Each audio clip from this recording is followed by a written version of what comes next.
Greetings, everyone. It's the 29th of October, and this is the People-Centered Internet Community Call. We're delighted to have you with us. We have some superb guests today. Elliot Noss. Elliot, where do we find you today? I am in my home office in Toronto. Very good. Toronto, great city in North America. And Wendy Seltzer, I think we find you in the Boston environs today. Yes? That's correct. Greetings. Fantastic. Well, we're glad to have you with us. Both Elliot and Wendy are with the Two Cows organization that is based in Canada. Elliot founded this entity. Elliot's been very involved in ICON over the years, and they're going to share an issue that they've been working on for a while, and it's going to continue to develop. So what's interesting is you're not just going to hear about it, you have the potential to contribute to it, which is great. Elliot and Wendy, why don't you just say a little bit about yourselves before we get underway? And I'll remind everyone, if you want, ask questions in chat, and I'll call on you when we get to, Q&A. And when we're in that modality, you can also use the Zoom reactions function to raise your hand. So we'll start with you, Elliot. Glad to have you with us. Well, why don't we start with Wendy? Okay, well, that is a very gentlemanly thing to do. Wendy, delighted to have you with us. Please. Thank you so much. It's delightful to be here with the group, and thank you, Kevin. Wendy Seltzer. I've been working with Two Cows for about a year. But I got my start in this field as a law student when ICANN, the Internet Corporation for Assigned Names and Numbers, was being put together.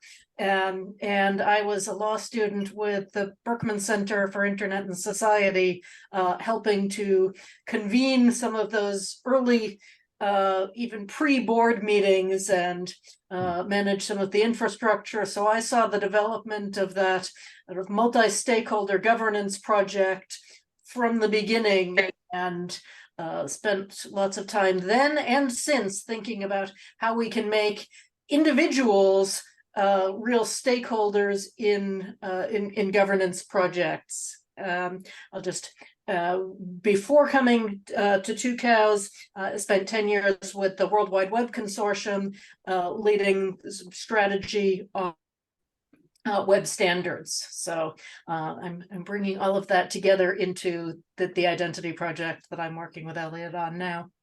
Well, I'll tell you, that short bio sounds like you are a kindred spirit of the PCI mission. So we're delighted to have you with us. Elliot. Yeah, I think that, I'll start by noting that just a small correction. Two Cows will be celebrating its 30th anniversary next year, and I will just be celebrating my 28th with the company. There was the old software libraries were founded before I joined, and I did get to build the whole business over that time. Two Cows has been around since the dawn of the internet. We've been lucky enough to have, we're now it's now 3 separate businesses under a holding company, a large domain name registrar, a billing and provisioning SaaS platform for telecoms. We're powering the Dish 5G launch, and we have a fiber to the home business, Ting, in the US. But across all of those businesses, we've really been all about the just feeding and caring for the open internet. And I think that here we're going to be talking about identity. Wendy and I have known each other, boy, it's probably 20 years now, and it is in that ICANN frame. And I think people don't appreciate enough that ICANN, for all of its warts, and Wendy and I probably know those warts better than anybody else on the call, is really truly the only working example of global governance. And I say global in contrast, stark contrast to international, which is between nations. This is a freak in that for weird anachronistic reasons, governments gave over power to the internet, to this not-for-profit multi-stakeholder group. And I think that that's important because it holds the seeds for the future and what we're going to talk about today. So I'll throw it back to you, or I'll jump in as you like. All right. Well, we're delighted to have you with us, and I think the topic is great. Let's just set the rules for this particular session. Do you want comments as we're going along? Do you want to unpack your hypothesis and thesis and then go to questions? What would you prefer? Yeah. So what I would, I definitely would love this to be as interactive as possible. And we probably need about 20 minutes to build it out, just so you understand what you're shooting at. I would encourage, I don't understand questions at any time throughout. And Kevin, just to avoid us having to watch the chat, if you could We'll take care of that. kind of moderate those. But I'd prefer, agree, disagree, like, dislike questions or comments, to wait until the end. All right. So what I'm going to ask is, if somebody has, a question, that we're for the Q&A, I'll queue you up. If you don't understand something based on what Elliot just unpacked, put that in chat, and I will stop the conversation to get the clarification that's necessary for you to follow what's going on, and then we'll resume. Sound good? Great. Okay, outstanding. Elliot, it's all yours, and Wendy, it's all yours. Cheers. So I'm going to start brief intro to set up for Wendy to get into some of the nuts and bolts of what we're working on. But at its simplest, I think we all know that the concept of identity is broken on the internet. We see this manifest in two really large ways. The first is, the whole broken world of surveillance marketing, quite separately from this project. We've got some work we're doing where, as I would describe it, 90+% of marketing is completely wasted. And we need to get back down to the primitives of attention and influence, which almost don't exist in marketing. And a big part of that problem is all of the surveillance infrastructure that speaks to the identity challenge. The second is the information, or as I'm now starting to call them, the disinformation wars that we are all fighting. I think the scariest part of that front is that most people don't even realize that they're in an existential battle at this point. And so with that frame, the way that we're approaching the problem of self-sovereign identity, the problem of user-centric identity, and not married to either phrase, just think of it as me controlling my information and me controlling the access to my information. This problem has been on people's radar going back to the 90s. There's probably people on the call who I met at Internet Identity World, I think. This was an Andre Durand conference in 1999, with Ping Identity as the core sponsor. So this problem has been on people's radar for a long time. That's getting on 25 years. And all of the energy is focused on the technical side of the problem, in our view, when the problem really has three distinct elements, each of which are necessary, but none of which are sufficient without the others. And that's technical, distribution, and governance. So much of the energy goes to technical. The assumption is if we build it, they will come. That'll solve the distribution problem. And nobody talks about governance. And we think that is, we think frankly that technical solutions are a dime a dozen, and governance is so difficult that no one wants to attack it. And I think the reason that this problem resonates so clearly with Wendy and I is we've been involved in this multi-stakeholder governance model at ICANN, for so many years now, that we've seen both the challenges in multi-stakeholder governance and the amazing opportunities. So I think the one thing I'm going to do, just to make it go away in the dialogue, and then I'm going to hand it over to Wendy, is just talk about distribution. You know, the way we talk about it is, boy, there's a bunch of technology solutions out there. They're easy to find one. Distribution, you know, I said all these things are necessary, not sufficient. Distribution is something that we're planning to approach, let me call it in a two cows specific way. We as a company, me as a person, have been lucky enough to have a number of relationships in our lives. Those are both customer relationships and personal relationships.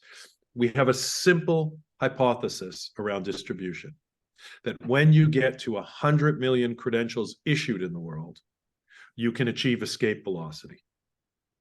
And what escape velocity means is that 100 million credentials distributed across maybe dozens of credible organizations, that you can then start to have things like a very small government leaning into the infrastructure, national or international organizations leaning into the infrastructure, and then you can achieve escape velocity.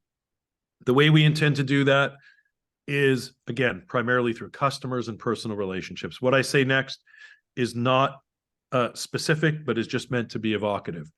If Two Cows across its businesses and GoDaddy, who we have a deep relationship with, and Wix and Shopify and Automatic, who are all customers and, you know, personal relationships, introduce and support this credential, it has escape velocity.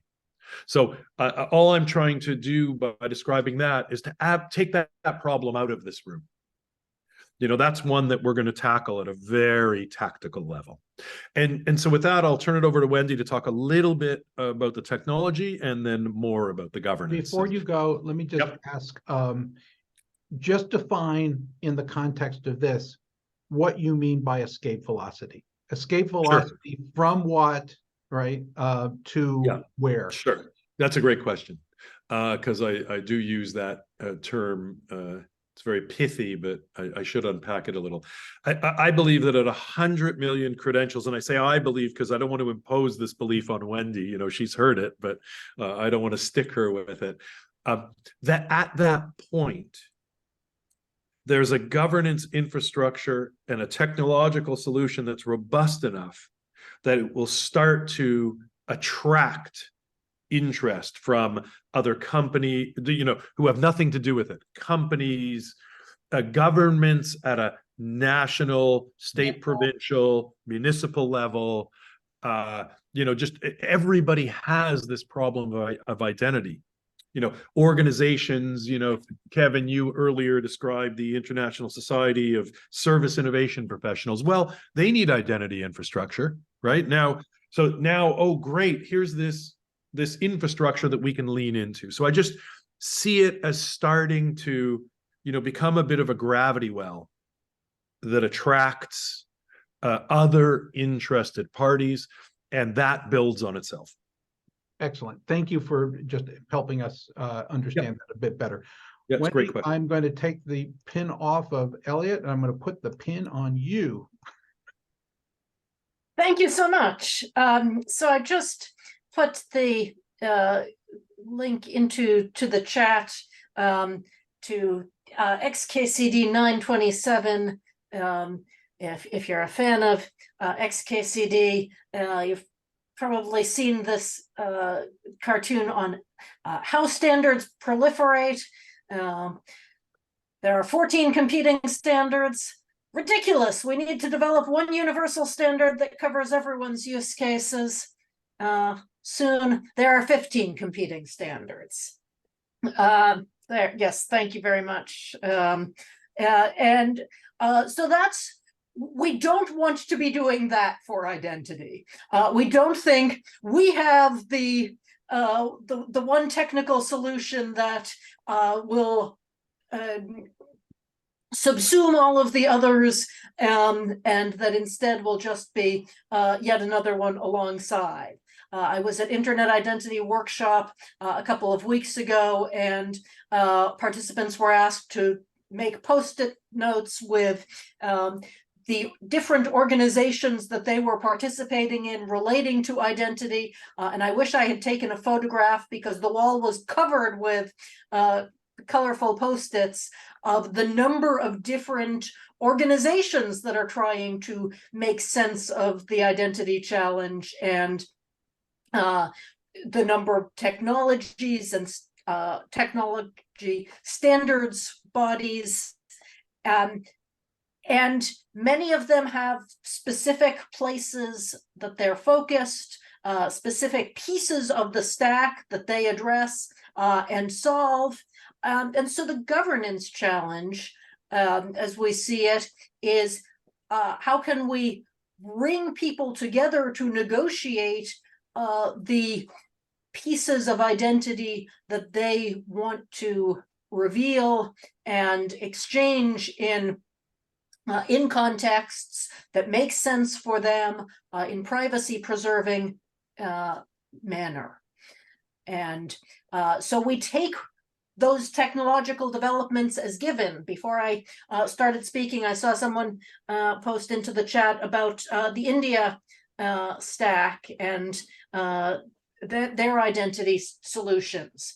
That's got a big user base and huge success bringing people into financial participation in India. That has to interoperate with things that have different user needs, different contexts, and the governance challenge is how do we make it possible for a user to navigate among these different technologies and the different demands that they're facing when interacting with different businesses and different social contexts and different technology spaces. And so I think as our constitutional principles, we take, Tim Cameron established laws of identity, and not as prescriptive laws of identity must follow these, so much as descriptive.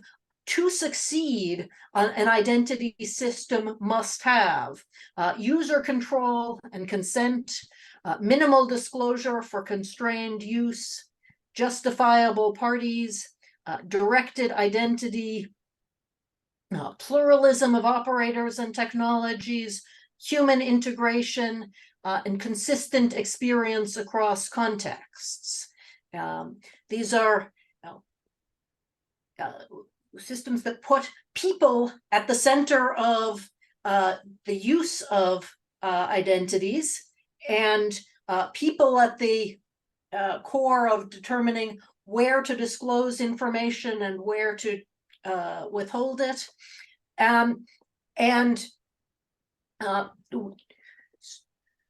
technology alone can't answer those questions for us. If you spend enough time with identity and privacy folks, you'll hear about great encryption technology, selective disclosure, multi-party computation, homomorphic encryption, all sorts of things that can do lots to process pieces of identity without making you reveal everything, or allow you to trust a party to a degree, but constrain what they can do. But those technologies can't control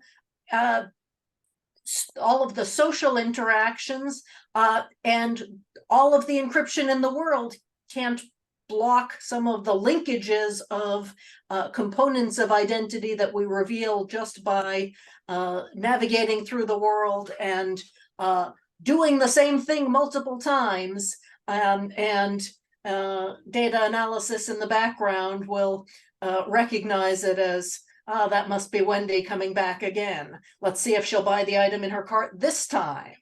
And so we need a framework of agreement. We need laws or regulation or inter-party agreement as a framework to help assure people that their wishes will be respected.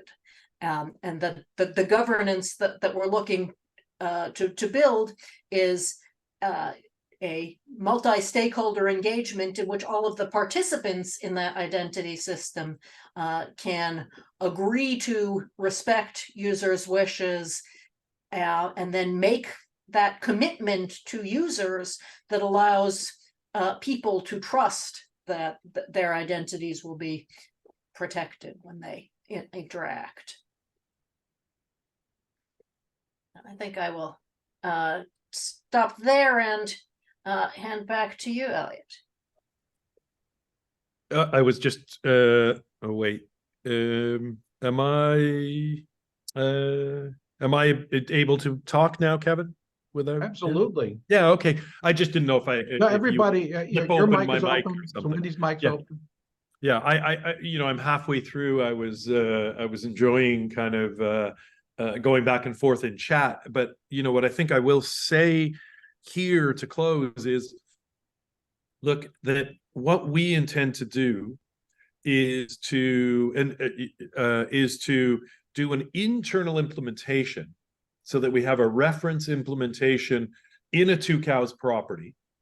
We then intend to bring in one or two other parties, and we want governance to evolve as parties join. We think that governance, you know, Wendy, neither Wendy nor I think we're going to come up with a governance framework, you know, birthed fully formed from our minds.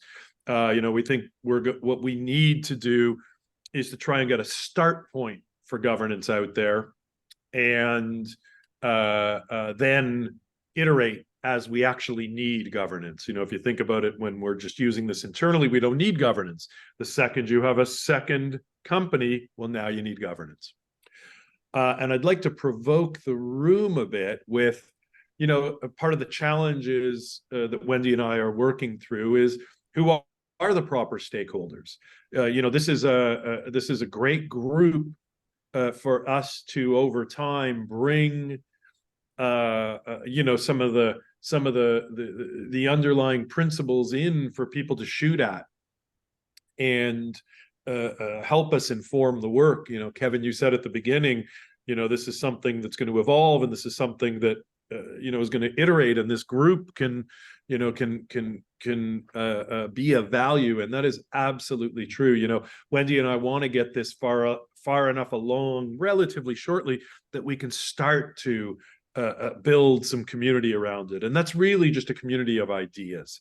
Sure. And so you know, I think that the last comment I'll make before we throw it open, just because we didn't talk about this, is, you know, we really like the kind of the placeholder of passkeys here, which is something that is, you know, kind of a standards-based simple piece of authentication. It does improve on username and password. Look, I come from the domain name world where, you know, all a domain name is semantics on top of an IP address. So it's a small bit of benefit, but it's a small bit of benefit billions and billions and billions of times a day.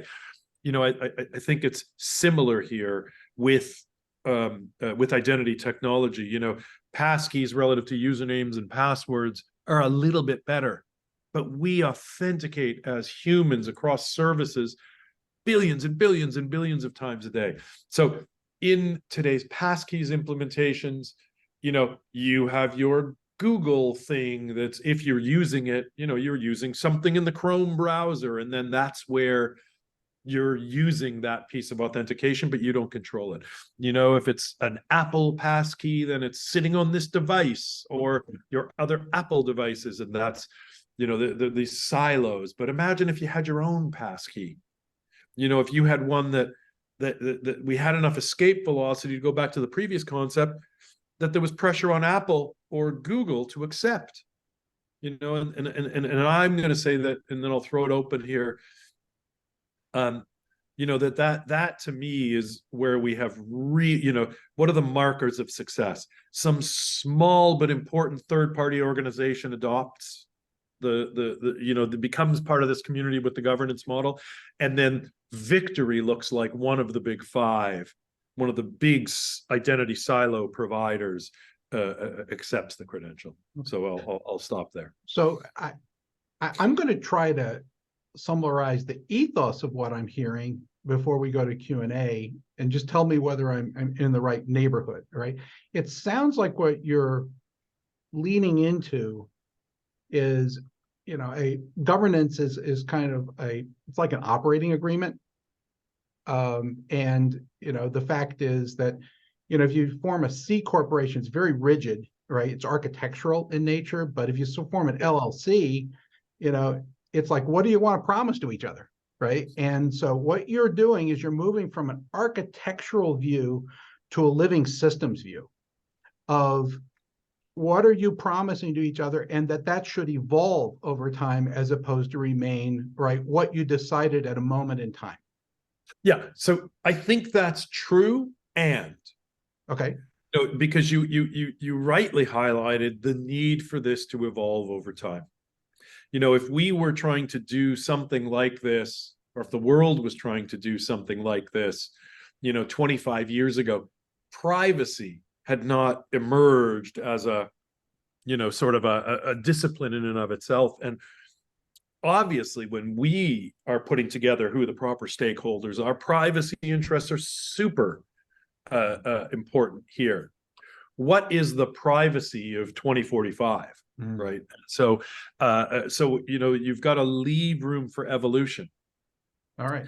Then, you can go underneath that. Imagine Wendy and I having to pick who properly represents the privacy community, right? And so there's gonna, there will necessarily be what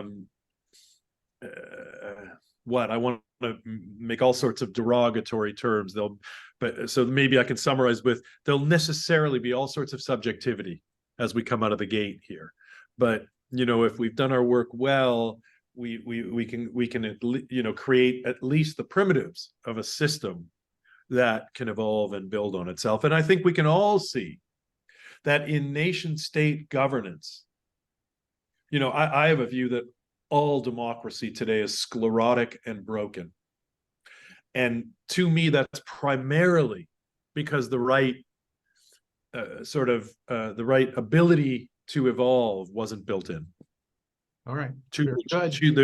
Protecting against the incursions made these systems too rigid. I think that they were trying to make it, somewhat adaptive, but you know what? You only have the information you have when you're doing the first version, first draft. Yeah. So you have a very active chat group, right? As you see, right? I'll let you curate to save Wendy from reading. Yeah, we're jumping in, right? So first person who commented was Ben Konsinski. Ben, join us. Oh gosh, that was about 20 comments ago. I know. I'm curious as to, it seems we need to have some very clear understanding of what we mean by identity and its contextual forms, because and an acknowledgement that entities have multiple identities in context and carry different decision rights and authorities given those areas, and that your governance mechanism is a trust brokerage in some sense that asserts to or certifies an identity and permits or encourages the allocation of a decision right and authority that somebody might have as well. So I hope that, I don't know if that's fair, fair scoping.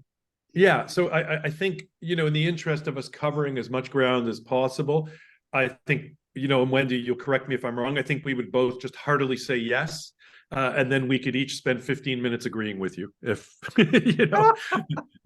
but, I'll, so yes, that was well put. All right.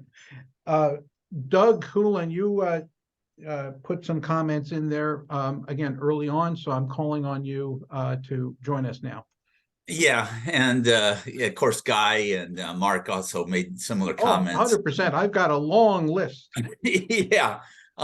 So, I'm working on artificial intelligence and, like right now working on governance and policy as well with the EU AI Act. And I was wondering, like all this identity, US has their own systems and that's really complex and disjointed, which is what US US law tends to be normally. Then you have European Union, then you have China, India, and so forth. And, I guess the question, and then you have the corporations, right? And so, how do you see this going? And is there other movements like, some of the governance around AI, which is really popular right now? Could you piggyback on that to, because I think we have to figure out identity as we go into the age of AI. Like, how do you prove who you are? Financial system, healthcare systems, all the different systems that you're part of. Yep. And you want to? I just don't want to. I just don't want to hog it, and I've got lots to say there. So if you want to, yeah. So anyway, any please. comments on that? That's kind of where I was questioning. Yeah. Yes, I think you point to some of the ways that identity is foundational to governance of lots of other systems as well. That recognizing who the participants are in a governance system for AI and recognizing that they are real people and not inventions or composites is important. And I'll tie this back to the earlier question of identity and its attributes or facets. I think there are lots of different things that we want to prove about ourselves in different contexts. And in some circumstances, it may be necessary to prove that we are a unique human for authorship of creative works, for example, to the US Copyright Office. And in other cases, it's just, I am the same person you started a conversation with last week, but I might be totally anonymous. In another, it's, I'm the person who has enough funds to make the purchase that I want you to send me. And so a good system will be able to enable each of those kinds of information exchange. And then some of those attributes can be used to build up governance in other spheres as well. And I'm going to pick up on the meta of developing governance models. I think that I talked right at the very beginning about the unique and anachronistic nature of ICANN. Look, I think that multi-stakeholder models are the only ways to tackle problems as broad as tax policy globally, fisheries, and of course, climate change. Those places where, you need global compliance, not having global compliance around any of those problems is like having a no smoking section in an airplane or a no peeing section in a pool. And so we need to develop the skills for governance beyond current democratic models. And I think about things like liquid democracy and broad multi-stakeholder models. And I really just think that as humans, we're going to have to develop those skills. So much today is being dealt with and solved outside the frame of national governments. The tension between national and global is the greatest tension in our world today. I think Hariri does the best job of talking about this. And I also believe that the largest corporations are now more impactful than all but the very, very, very largest nations. And, to go right back to the beginning well, here's, US, China, India, EU with their own identity models. Those will be the very, very, very last, if ever, identity models to atone to, kind of that gravity well that I talked about earlier. I think you'll see it in bits and pieces, but, I think we'll, for all of our lifetimes anyway, or for most of us on the call, Right. that will. So I'm going to give everyone a kind of a preview of the question stack. All right. I'm going to go to Doc Searle, or I think it's Doc Searle, but it's Doc, Mark, Suzanne, Philip, Guy, and Marissa. Right. Doc? Yeah, Welcome. I'm unmuting. I had to unmute myself. I'm not sure what you want me to contribute at this point. I think I've said a bunch of stuff in the chat. Am I audible? I assume I You am. are. We can hear I you may not. Am I in 100%. this microphone? Because sometimes it jumps to the another one. Sounds good. Sure. Hang on. Go to the next person while I check on something. Okay, very good. We can hear you fine though. All right. So let's go to Mark Prinsky. Mark, I'm going to get you up on Spotlight here in a second. I just have to find you in my stack. There you are. You're on mute.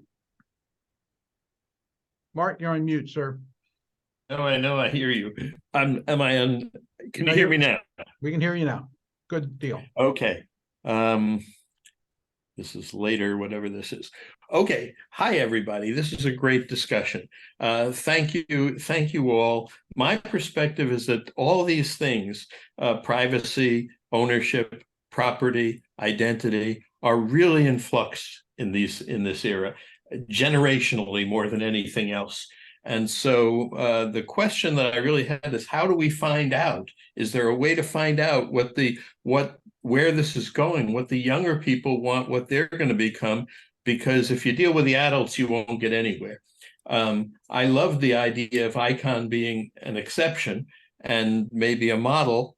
I had the privilege of being with some of those Beacon Protocol people the other day, and they talked about building blocks.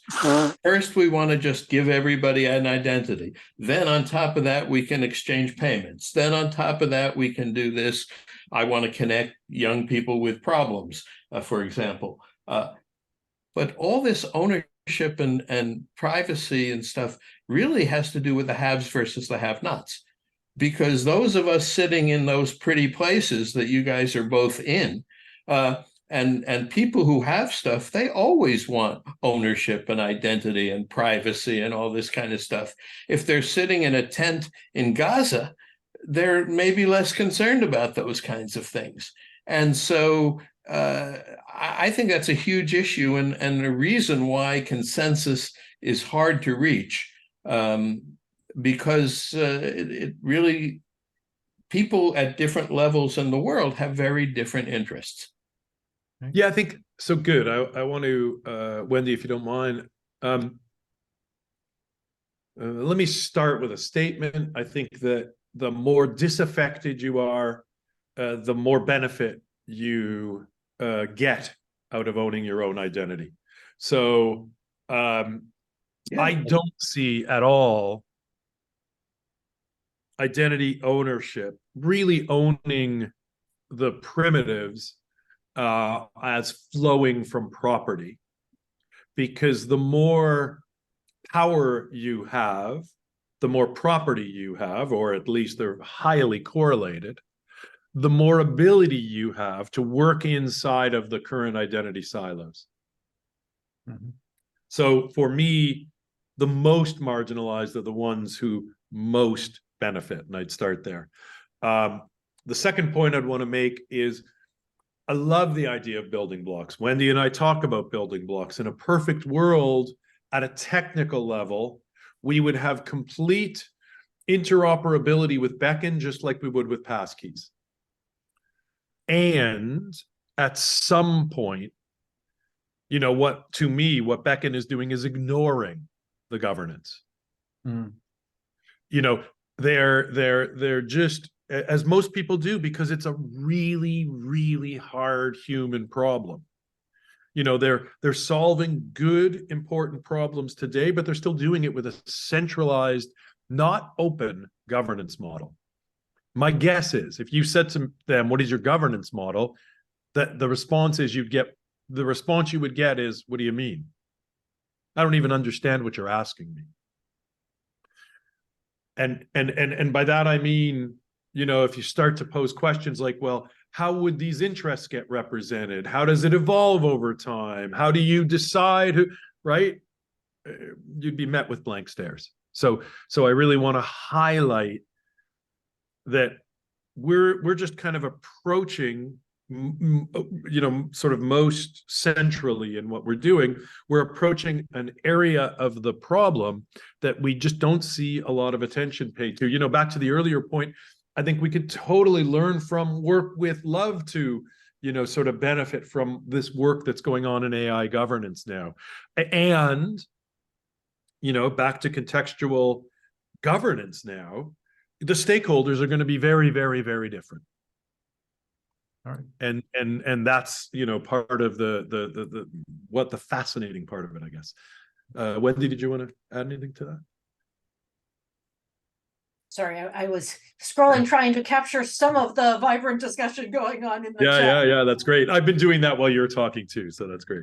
So can I do before you can I ask one more question? Do you see generational change? Absolutely. In the following most important sense. The younger you are, the more comfortable you are with online tools.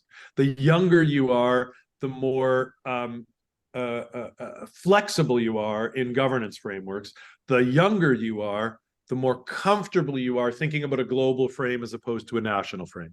So look, I think that are there generational challenges? I'm not touching at all some of the generational challenges that are in the world. And I mean, we're 3/4 of the way through now, although again, as I put in the chat, Wendy can stay longer than the hour. I can't, I apologize. You know, we could have done this whole time on disinformation in the relationship to identity, which I think is one of the central problems in the world right now. You know, we're not talking about that. And I think that's where a lot of the generational stuff comes into play too. Thank you. Okay. Suzanne, you had some comments in chat and we would value having you ask a question. I'm really enjoying the discussion. This is terrific. I think that this is an exceptional solution for individuals that want a safe place-based type sandbox, right? And where once you're trusted and you're in a group of trusted colleagues, you could move research and technology forward and providing solutions for critical needs, for example. Mm-hmm. I think it gives you that safe, virtual safe space. And that's definitely, that doesn't exist today. You know, there's trepidation every time I get online. I mean, there was Cyber Security Awareness Week last week, and outstanding week that NIST did. And I watched a number of the courses that were available, the webinars, and you know, the more you know, the more you're freaked out. So I think that what the work that you're doing is outstanding, and I think it's, you know, a friend of yours, a friend of mine, who you know, and we could shrink that 6 degrees more and more through a safe space-based sandbox. Then we could get some more work done. So thank you. This has been very enlightening. I love that. So I just want to note that as you were talking, I don't know, Wendy, if it was the same for you, I felt like, oh, wow, there's a whole, I don't know, sphere of communities that I hadn't really thought about here, you know, that could benefit. And so it's just great. Like, I really believe that we're going to get, you know, as we start to get out in the world, and, you know, this is, I've presented this to a couple, I guess, influential CEOs, I would say, and in a private, you know, unconference. And so, you know, this just really encourages me to, you know, just get that input. So it's great. Thank you, Suzanne. Oh, and I have one more add-on. It's like you know, when you're watching a YouTube and then they go, "Oh, you've got to see our podcast because we can discuss things there." Well, And yeah, you know what I'm saying? That this would offer that safe space where we could talk about ideas and inspirations amongst a very secure group that you don't feel inhibited and you can just share and be, you know, just go to, you know, a whole new level. I think. yeah. So I want to ask you a million questions about your context, and I'll try and be really brief. You know, when Wendy and I jumped on in advance of this morning, I said, "Oh wow, I've been down the disinformation rabbit hole this morning." And Yeah. the you know, there was a YouTube channel that was providing me with the best news on a bunch of stuff, but I've never heard of them before. I tried to dig into the ownership. I ended up with you know, sort of a hexadecimal string as a means of identifying them, which connected that, which they put out, which connected them to other channels. I'm just down this rabbit hole, right? And then time ran out and we had to get on. And it's just a beautiful example of, you know, what, you know, people are flashing each other some hand sign, but Yeah. but I still don't know who they are. And so it's just, you know, just reinforcing your point. Sorry, Kevin, back to you. That's all right. And Excellent. I'm just going to remind everyone that, you know, our rules in this is ask one question so that you have time for, you know, other people. Today we have a long list, so stay with your primary question, please. And Doc, you're back. Yeah, I'm back. Sorry about that. I will lower my hand. Just several things that I think I just hope are contextual. The first is that, and this is very broad, but I think it's very important. We are only decades at most into a digital age that is only beginning. There are whole wide areas where nothing in our physical world maps exactly to what we're doing here in the digital one. We are zero distance from each other right now. This is a miracle beyond that of loaves and fish. I mean, it's absolutely amazing that this is happening at almost no cost to all of us. Go back and look at Blade Runner, the original Blade Runner, flying cars, all kinds of things, and they had payphones and vacuum tube computers. So they couldn't imagine this. And we're here. We're in this miraculous place where we have all kinds of wild dysfunctions that are possible here because we lack governance. Like that, to stalk people without their clear invitation or a court order is wrong on its face, and yet is vastly normalized. But we can do better than that. We can do better than that in lots of ways. I don't want to go into any of them yet. I've written a lot about them, but that's one thing. The second thing is, so that's perspective. It's very, very early. We're going to be digital for millennia to come, and we're only starting this thing. The second thing is SSI, self-sovereign identity, is not about you get an ID. It's about you have a credential, and you have a bunch of credentials. And those credentials are ones that, by Kim Cameron's laws, you show to justifiable parties for constrained purposes through a plurality of operators, and has human integration and other things like that. But it's actually what we have in the physical world, where we walk into a store and we're not known. You know, we're not anonymous, we're human, but we're selectively disclosing facts about ourselves. We are not naked. We are not Velcro waiting to have tracking beacons attached to us when we walk out. So that's the second thing. The third thing is about young people. The young people I know, and I'm always the oldest one in the room, but we have some in our family. They do care about their privacy. They care a lot, but they're also very, very, very adept at using the systems that are in front of them and making the most of them. And I think the fact that they use those systems does not mean that they don't care about privacy. I think they actually embrace, to some degree, the irony of being on TikTok, possibly leaking things to the Chinese government, whatever else it is, and just using it, right? It's just there. And again, so those are the three things. You just shook your head, Elliot. I don't know if that was an agreement or disagreement. No, that was deep agreement. Like, I think it is amazing me how young people that I know are so troubled by so many things that are out there that connect to disinformation, but then just will happily lean into TikTok. Frankly, I think that Twitter is on a par with TikTok right now for disinformation, because I think that Elon Musk is so beholden to the Chinese at a business interest level that the Chinese are able to do whatever they want in that environment as well. I also believe that between TikTok and Twitter, you have the seeds of everything that's mimetic across every other social platform. So, to me, this is an information war that is being deeply lost right now. And I would say that without trying to fight it at its most fundamental level, just delete the app. And, for Twitter, they exist in a nation that has laws that could be applied to prevent what's going on, and they're not. People think they have to re-regulate or regulate. I think we have 300 years of common law that could protect us from what Twitter is doing currently. But I'm going to Philip Sheldrake, and I'll just say, Elliot, you're exactly describing why I have a different phone to talk to different clients, especially ones that require me to use things like WeChat, which will suck everything off your phone. So that phone has nothing on it except for that application. Yeah. Okay, Philip.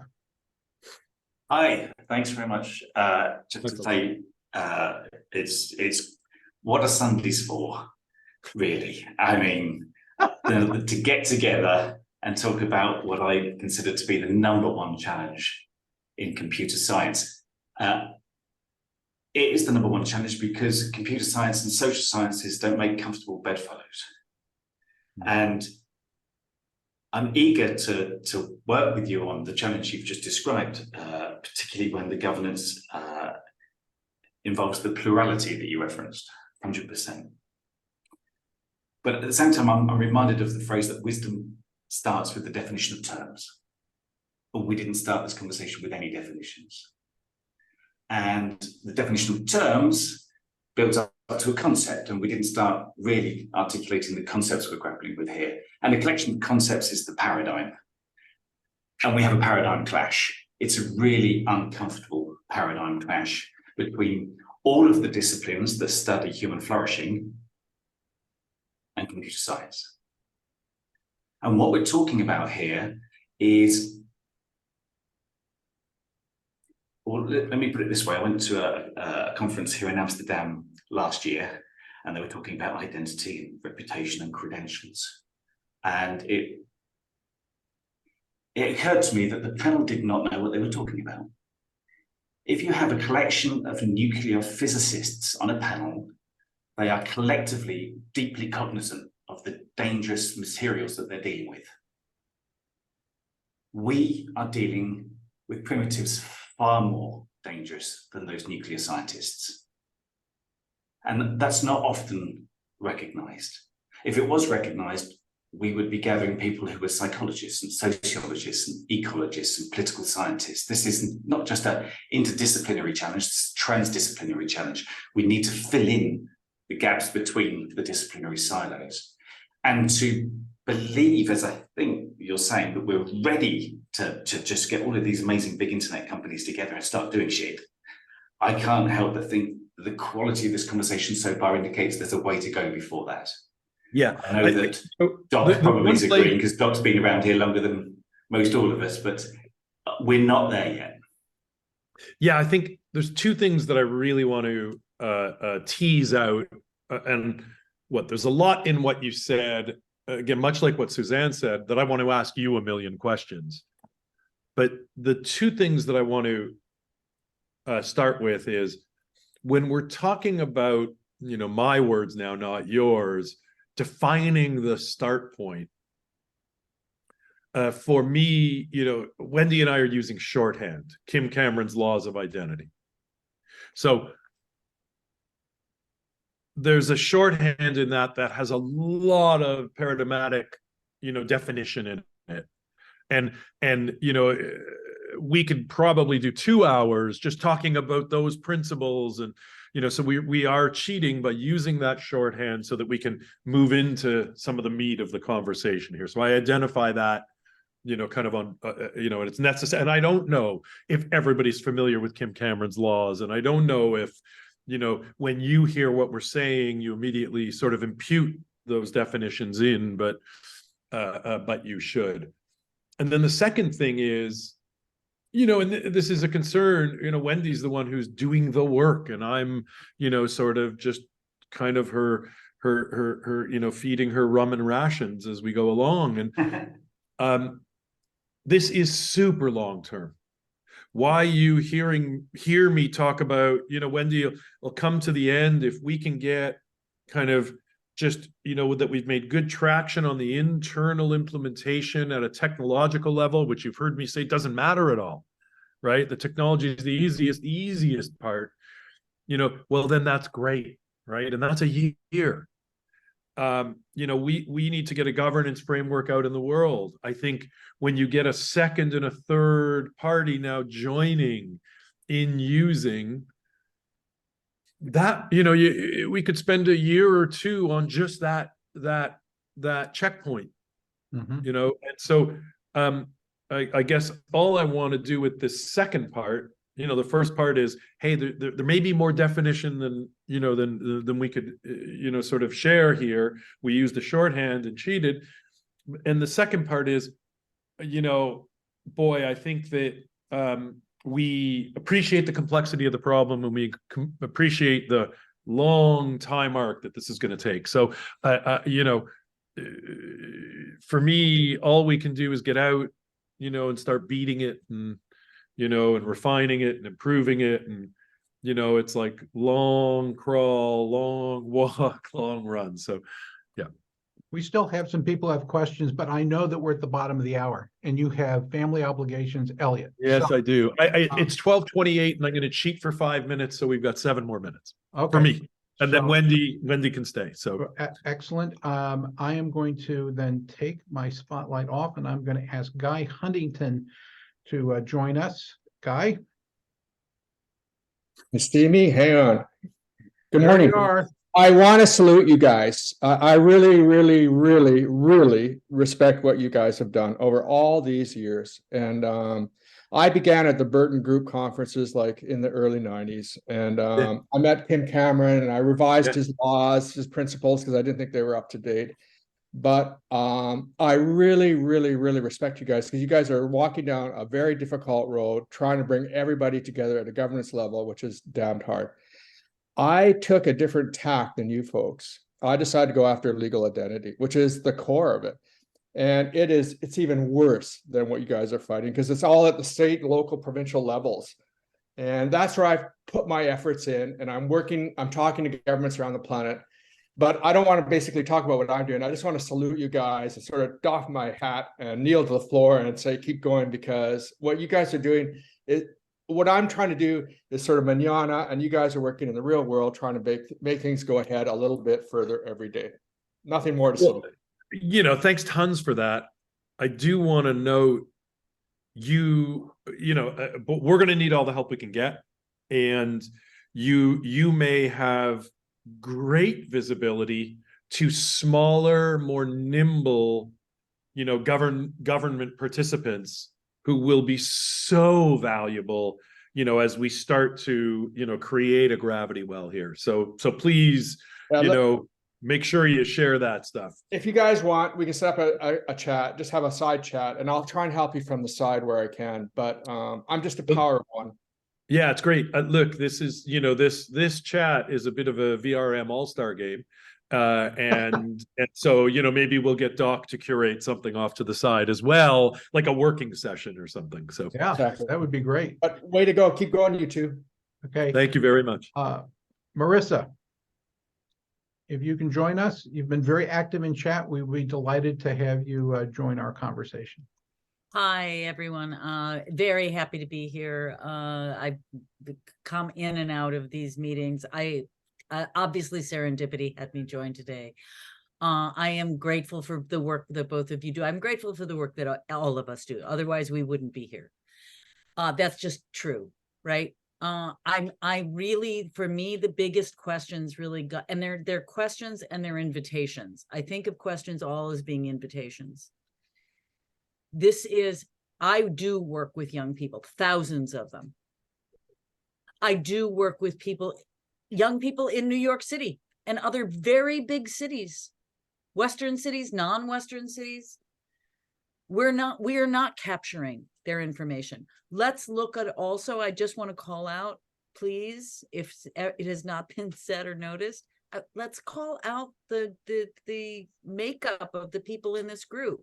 It's wonderful. We are all good people doing good things, but we are not representative. We are not representative of I just spent the day yesterday with a friend from Indonesia who is talking about what it is to be, and I'm not just, and I see that, yes, young. I'm a 65-year-old young woman.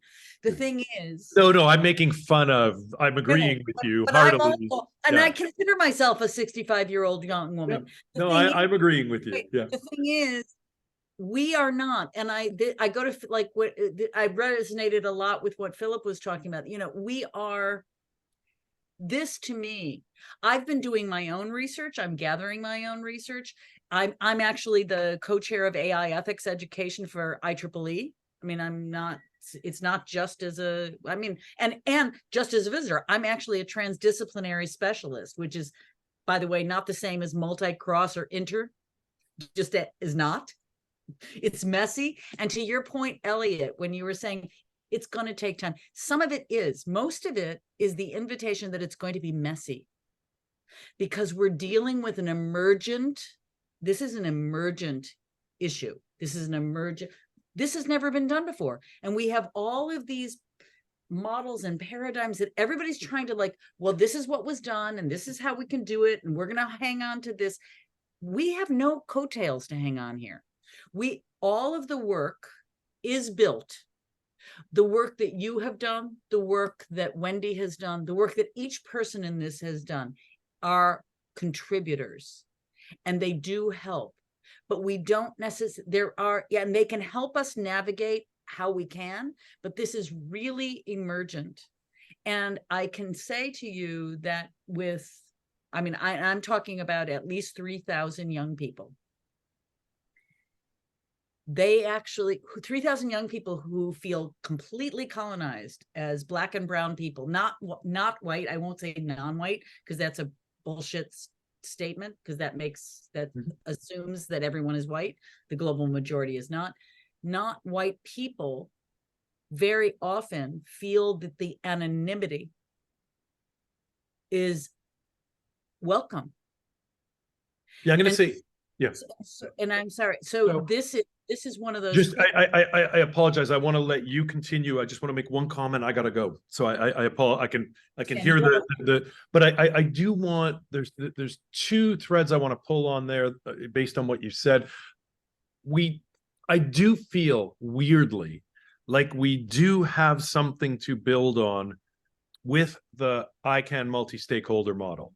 And so it's this tiny little kernel that sits at the center of the internet, but where Wendy and I have just had the blessing and the curse of getting to be deeply in the middle of that and watching the messiness, watching governments resist, this thing escaping their control.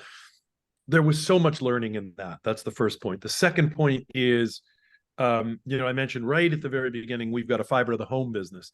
A big part of the work we're doing there is digital divide work. And you'd be fascinated to see how we're going to bury identity in that work. So to your point, those are exactly the places where it's most beneficial. I've got to stop there. I apologize. This has been great. Elliot, thank you for being with us, my friend. And yes, I'm going to answer your question. We will capture the chat. Super. So there's so much more, you all look, I think we're all, sort of pointing at the same distant North Star and off we go. So Well, Wendy, enjoy time with your I'll- family, and thank you. thank you for Well, being it's with not, us it's, today. I got, And thank you for the extension of your time, because family is, I mean, well, family, whoever you consider family, but family is vital. So I just, yes, I Maria, apologize. stay with us for a second. The team that plans these calls had a thought experiment that said that we wanted to have young people join a PCI call, that we wanted to, create the situation to have a different demographic and psychographic group appear along with the regular people who join. Do you have any mechanism that would cause us to be able to act on that ambition? That's a fantastic question.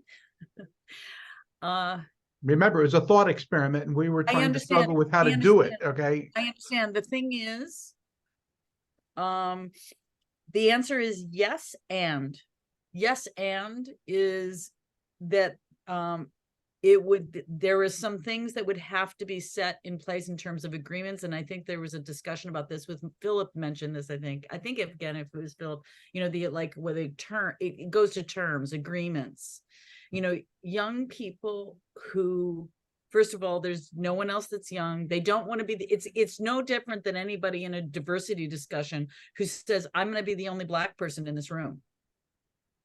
And they don't want to be representative of all of the Black people in the universe. I'm not representative of all the white people in the universe.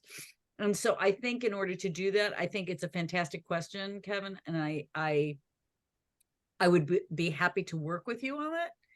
But I think that it's also something that has to be very carefully, curated is the wrong word, but facilitated. Yeah. So well, you're hitting on all the hot buttons that we discussed behind closed doors, and so that people feel.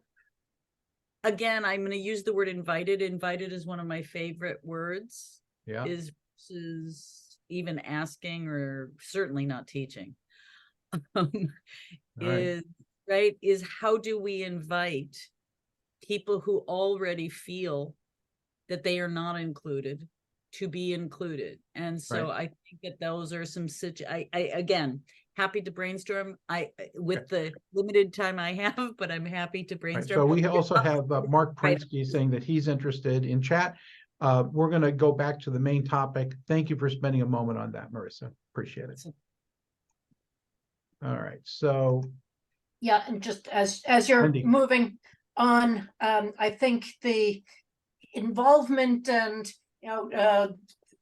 co-design, that it's not we're building a governance system that other people will adopt, it's we're iterating to build stakeholder groups and participation from those affected by identity and credential exchange, and we need to make it meaningful in a way that others can participate and can tell us where we're wrong.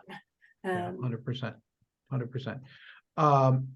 Matthew Schutte, we have not heard from you, but you have commented in chat, so we're delighted to have you join us.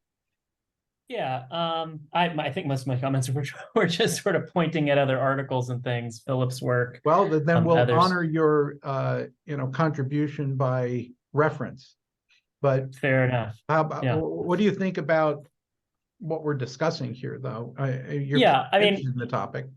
I've played in this digital identity world for the last decade or so, and my perspective, similar to Philip's, is that identity in the real world is an emergent property that when we come together, we interact, and then out of that we end up building up a perception of that other party. But it's not that we start with public keys, right? We don't start with something and then there's exchange. We start with the exchange and we build up some perception and then begin to exercise judgment based on those experiences, whether they were direct or indirect. We heard from a friend that this person was great at fixing cars, et cetera, et cetera. But on the governance and sort of emergence side, I am interested in and working on trying to enable communities to be structuring and sharing information in ways that work for them. Sometimes digitally, and in some contexts not. And I'm interested in the kinds of things that become common, maybe not universal, but common. Some of those primitives or building blocks that become common, enabling a really rich diversity of ways in which communities are actually keeping track of who they're interacting with, disclosing information to one another, et cetera. Because I believe that the social contexts will always be incredibly varied, and that the way that we'll get to stuff working well enough for those folks is through lots of people trying things and them failing and going, ooh, and iterating, and those not all being the same shape. They're not being any universal identity or identification system, that it's really an ecology of identity that we're aiming for. So those are kind of the quick comments. Okay. So anybody else that has already, Ben, you raised your hand just when I was about to say, anybody else have questions? Ben is here on the mark. I love it. Here you are. I wanted to come back to the in the opening comments, and I don't recall whether it was you, Wendy, or Elliot, that talked about the issue of the dramatic domain. I hope Doc is still here as well. That we look at when we talk about surveillance capitalism, to try to bring it into a context of dramatic impact.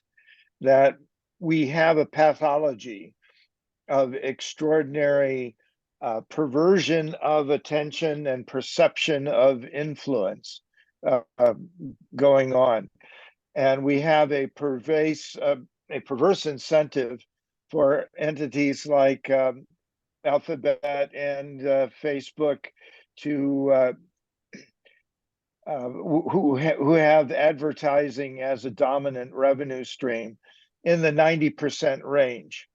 That is creates a perverse incentive to just vacuum up and collect and bring real or fake context to a perception of identity.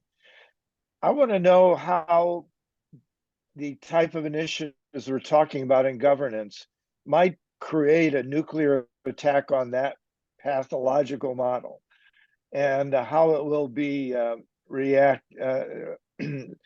We can no longer probably persist in that model. Do you have any thoughts on that, Wendy? There's a lot in there. One piece that grabs me is the flip side of economies of scale is the externalities of scale, the things that are done to us because entities get large enough to get a global view of our activities, or a centralized perspective that we can't share. So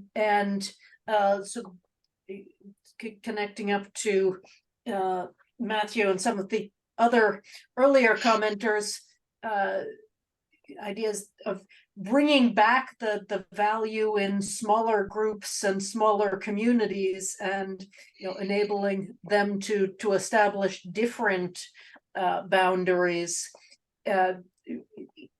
is important. And so it's a multi-tiered framework in which communities can use the global framework to set their own more specific rules.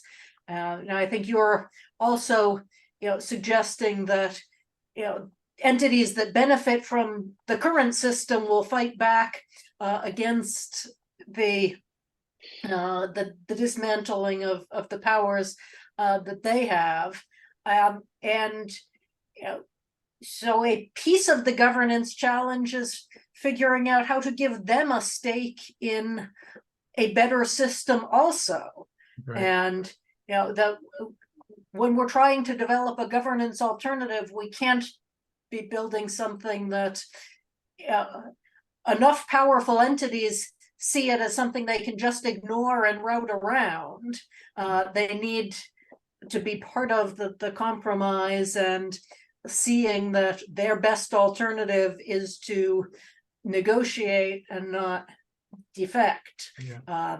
So I don't have the answer to how to do that so much as some experiences of places that against all odds it seems to be working, and think about what pieces we can draw from the sense of common interests that we see in ICANN, the sense of, you know, uncertainties in taking their chances alone versus, you know, opportunities to work together as places to build. So Doc, stick around for a second, all right? Because I think that you'll probably be able to add some value to what I'm about to ask, right? So I put into chat, but I'm curious. So to be able to act on this, don't we have to have some kind of end user license agreement reform? Because there's a lot of usurpation of rights that the minute you decide that you're going to use this piece of software or use this application, that everything that you do in here is going to belong to us, right? And while there are, you know, there've been carve outs, right, of, oh, we're going to, you know, we're going to provide some protection over here and so on and so forth. At the end of the day, all the EULAs, right, are designed to give maximal data rights to the application or the software owner. So don't we need to level the playing field, right, in that arena to make any progress, right, in this space? Okay, it is a hypothesis. Oh boy. Well, first, Who's speaking? Oh, this is me, it's Doc. Okay, just a Doc. second. I'm going to add you to A wave. Okay, adding in. Oh, did you Doc. want somebody else to speak first? Oh, you can, Sorry. anybody, right? I just wanted to put Okay. the topic I thought out you were there because addressing I'm in concerned particular about to me. Well, I'll jump in. First, I think we, without meaning to, made a mistake, and this is one of those externalities of scale that Wendy just talked about. Early on, when we kind of settled on client server, which might as well have been called slave master as the architecture for the web, at least, which means that we are always at the end and we are always just users rather than fully independent, autonomous, sovereign, pick your adjective, human beings. Mhm. And as long as that system is in place, we are always going to be signing somebody else's agreement. Now, some of us, Joyce and I are two of them on this call, have been working for the last few years on a standard for machine readable personal privacy terms with the IEEE. We're there by invitation. The IEEE approached us. The IEEE was trying to be less corporate, less hidebound in their ways. It is a bit of a species change for them, I think, but they're trying. And we're fairly close with it at this point. What we'll have with that is that we will be able, through our browsers or whatever agents that we happen to use, to be able to proffer terms that the other party will agree to, and we both have copies of it, and and those are enforceable. They're subject to contract law. And we started this actually after talking to Larry Lessig, whose project was Creative Commons, on whether this should be a license or this should be a contract. And he said, license works great for copyright, contract works better for this.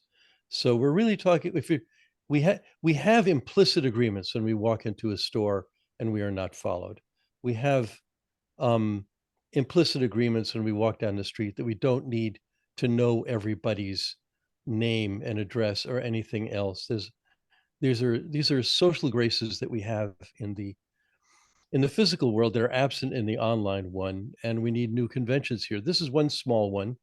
We already have, for example, with customer comments, which is created to on the model of Creative Commons. It's a nonprofit 501c3. We already have at least one such contract. That one says, it's called no stalking, says, go ahead and show me ads, just make sure they're not based on tracking me. This actually serves a non-perverse, speaking to Ben, a non-perverse incentive on the part of a site or an advertiser to make money without being a bad actor, and at the same time gives the individual, I'm not saying a user here, actual privacy and agreement about that privacy. So it's one small thing, but it's one we're fairly close with, and if anybody's interested in it, it's called, I'll put it in the chat, P7012 for machine readable personal privacy terms. And by the way, on the Creative Commons model, you need human readable, lawyer readable, and machine readable. Not that lawyers aren't humans. So we have at least one I know on the call. So They are, but barely. I don't know. I think Wendy's pretty far on the human. I also I don't practice, but Yeah, you speak from. But I play one on television, right? Yeah. Okay, so that's basically it. All right, that's great. A lot of posting from. Pronounce your name again. Is it Marisa? Is that what you said? Marisa. Marisa. Yes, is that it? Marisa. She's on mute. Thank you, Matthew. Yes, it's Marisa. Marisa. Okay. Marisa. Yeah, it's Marisa. It's one S, not two S's. I know different people pronounce it different ways, and it's people with one S pronounce it that way too. I just always joke about it that it's like Marisa is a beautiful name. It's just not mine. So, and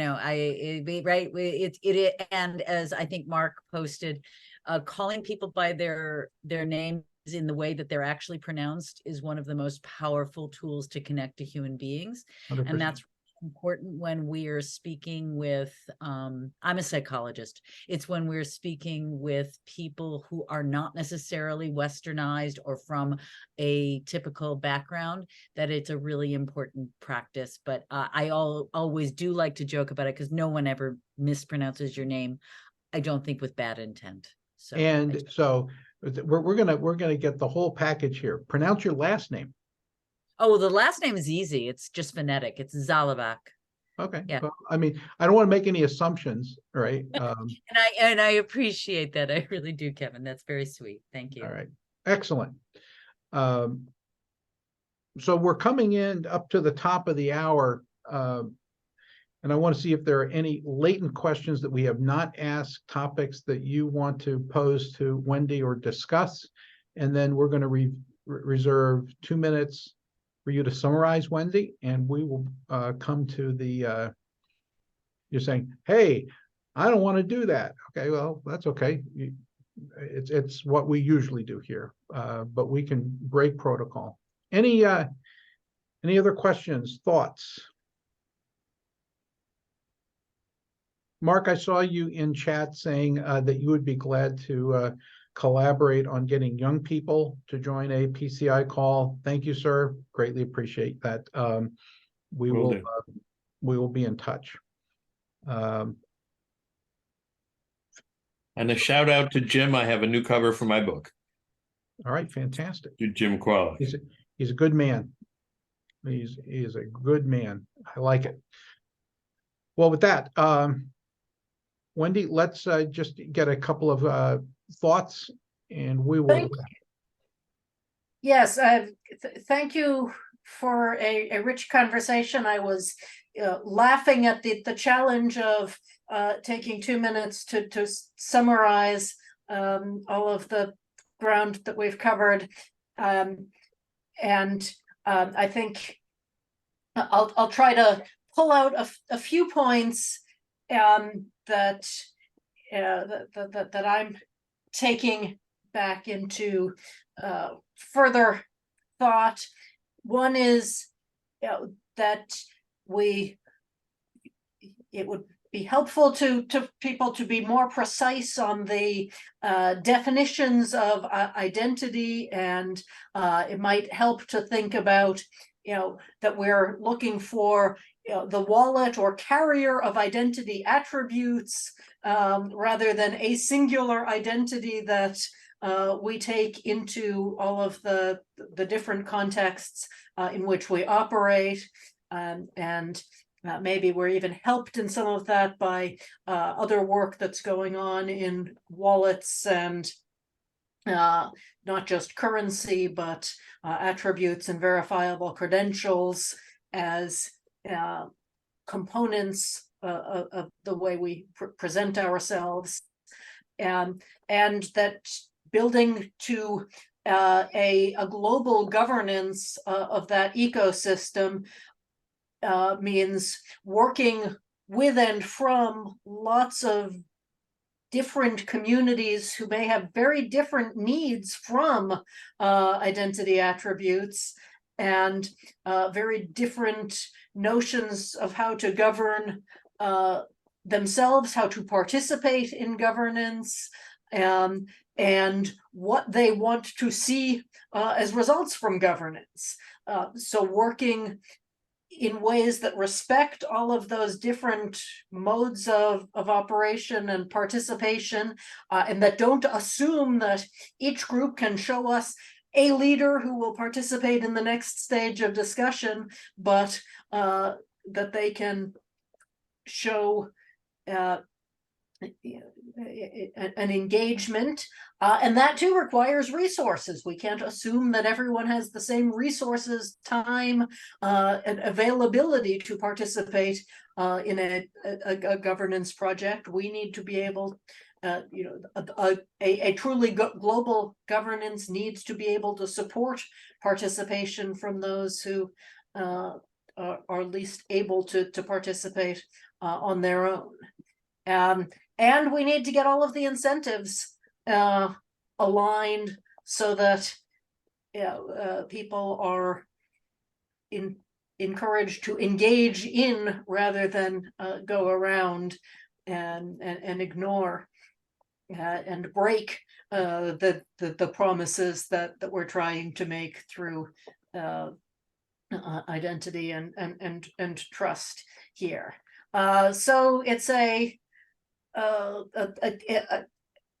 inevitably it's going to be a long process, whether it fails or succeeds, but I really appreciate the inputs here. And Kevin, I will follow up with you on how we might continue to engage with participants from this group, because I would love to continue these conversations. Well, PCI continues to be a home for intelligent life. What can I say? We thank you for being with us. We thank Elliot, right, for sharing time with us today. And I'm sure that several people who were with us will want to be in touch with you. If you know how to get in touch with Wendy and Elliot directly, feel free to do so. If you need an introduction, just let me know. So in everything you do, be intentional, and we will talk to you on the next PCI community call. Thanks, everyone. Cheers. Thank you.